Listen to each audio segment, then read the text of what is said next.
سلامونه ملګرو، روان یو چرته روان یو کالام ته روان یو ملګري را سره دی او دغه ویډیو په دغه غرض باندې چې د ژوند نه خوندونه واخلو، تاسو سره شریک کړو دغه ښایسته ښایسته نظارې د کالام.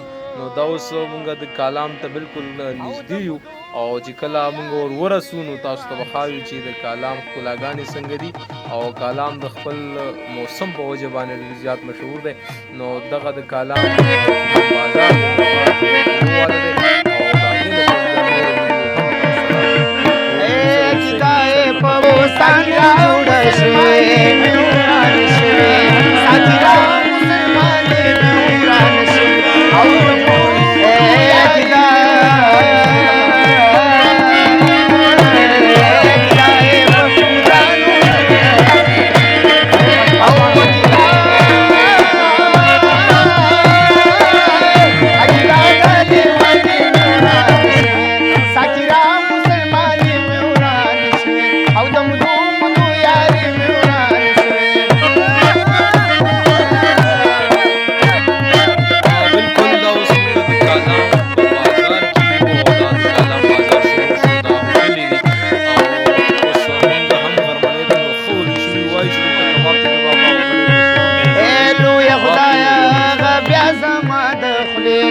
اوس د کالام د بازار په منځ کې او دغه مخامخ چې کوم جومات تاسو ته ښکاري د دې وزټ کوو، راځئ ورځو. دا ډېر مشهور جومات دی. بالکل دا اوس تاسو ته ښکاري دا جومات او دا جومات چې کوم دی نو اکثریت د لرګي نه جوړ دی، څه ناڅه ځای پکې هغه د ګټې د خښتې وغیره نه جوړ دی، باقي ټول لرګی دی.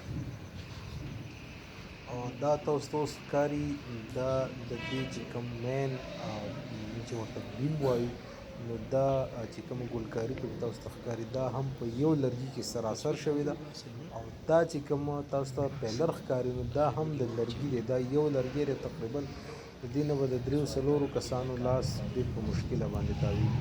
بل د دې چې تاسو چت ته وګورئ نو چت هم ټوټلي د لرګي نه جوړ دی او بهترین سلیپر پکې استعمال شوی دی د هغه وخت. او د دې د تاریخ نه چې مطلب دا دی تقریبا ډېر لوی تاریخ لري دا جومات او د دې د لرګي د کوم چې ستنې پکې ولاړې دي چې ورته پیلر وایي نو دا مکمل د یو لرګي یعنې د ونې یو تنه ده. داسې که تاسو دې دروازې ته ګورئ بیا په دې باندې کاریګرۍ ته ګورئ نو د هغه وخت د کاریګرو د هنر چې کوم دغه دی سکلز دي نو هغه موږ ته په دې کې ښکاري. ډېر بهترین مطلب دا دی چې ګلکاري او په دې باندې کار شوی په دې لرګي باندې. بل تاسو یو اهم څیز چې کوم هلته کې راځئ دا هم سره وینئ. دا د اودسونو ځای دی چېرته چې چارندام کېږي، خلک چارندام کوي، لمانځه دپاره وضو کوي. نو تاسو دې لرګي ته وګورئ دا سراسر یو سلیفر پروت دی او دې کې دا اوبه چې کومې یوز اوبه دي نو دا په دې کې لکه داسې بهیږي. مطلب څنګه چې مونږ په کلو کې په نورو ځایونو کې په جوماتونو کې مونږ دغه کړي وي، مطلب د ټایل مو لګولي وي یا وغیره نور داسې د فرش وغیره مو کړي نو دلته هغه کار هم د لرګي نه اخیستی شوی دی او دا پکې ډېره یو یونیک خبره ده په دې جومات کې. تاسو دا به لیدی شئ په خپله باندې. اوس مونږ راغلو کوم ځای ته چې مونږ راتلو وخته یعنې د کالام ځنګل کوم چې د موسم په وجه باندې ډېر زیات مشهور دی. هغه اوږد ځنګل دی. په دې کې تاسو ته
समता पसी तगर से बलशा पसी इस परवा दिन राजी है जमन सुमता बसे